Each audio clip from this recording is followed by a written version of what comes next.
O Novembro Azul é um mês que foi institucionalizado para chamar a atenção do público masculino para a necessidade dos cuidados com a sua saúde. Especificamente, também o Novembro Azul tem sido dedicado para alertar o homem para a questão do câncer de próstata, que é hoje o tumor maligno mais frequente do homem, excetuando-se os tumores de pele não melanomatosos.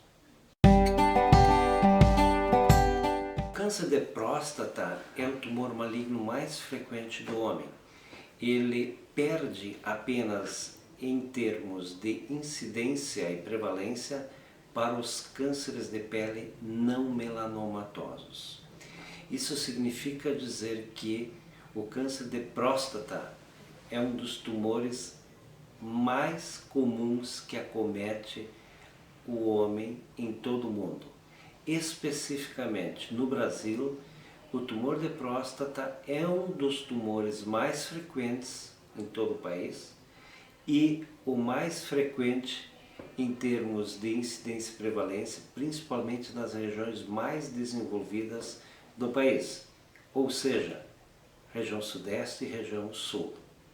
O que significa que esta população precisa atentar para essa condição, uma vez que a taxa de curabilidade, a taxa de resolução e, consequentemente, o impacto significativo na curva de sobrevida está diretamente relacionado com a detecção precoce desta neoplasia.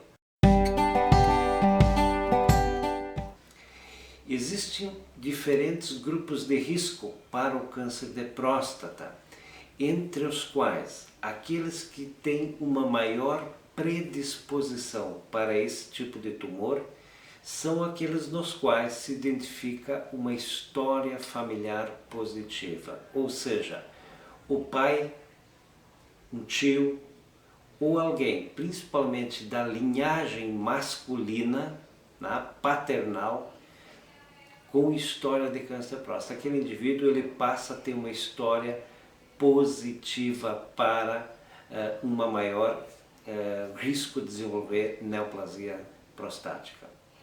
Além disso, um outro público especial são os afrodescendentes.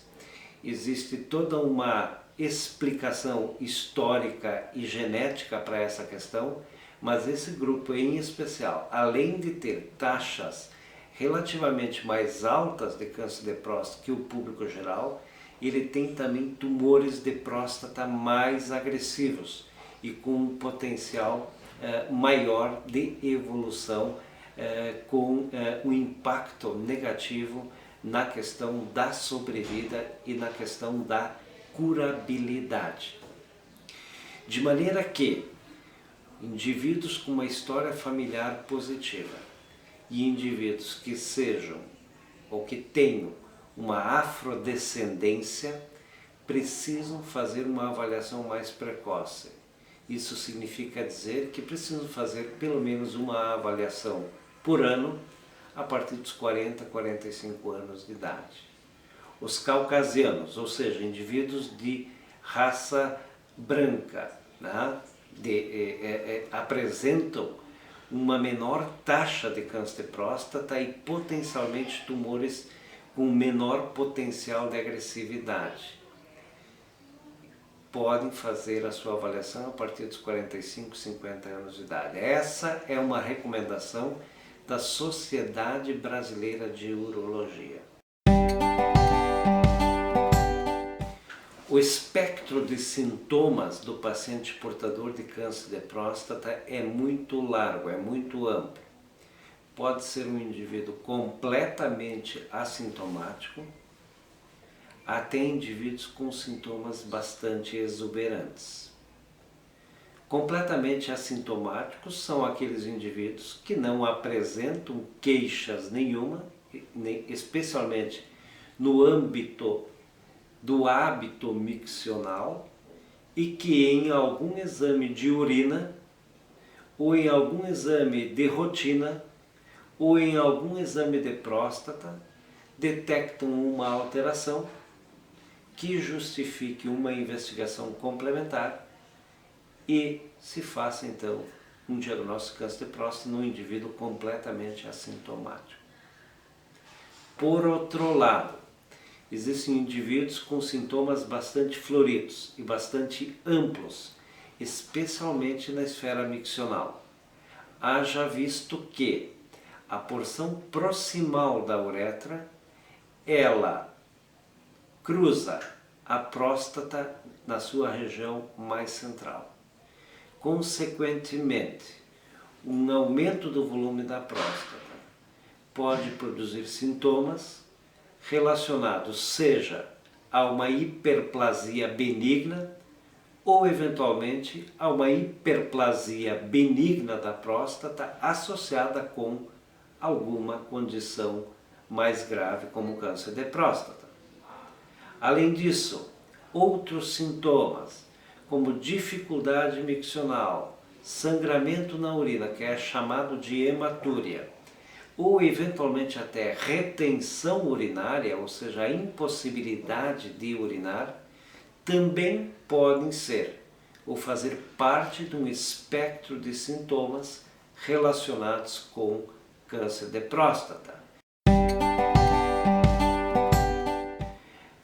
A melhor maneira de se avaliar cada um desses sintomas e a gravidade dos mesmos e a significância deles é justamente buscar atendimento médico, o relato na história clínica destas observações e a avaliação pelo exame físico, aonde, além do exame clínico geral, se faz também o exame digital da glândula prostática, ou também conhecido como toque retal, aonde o médico urologista vai avaliar o tamanho da próstata, as suas características do ponto de vista de superfície, se existem nódulos ou não, se existem alterações na consistência da próstata ou não,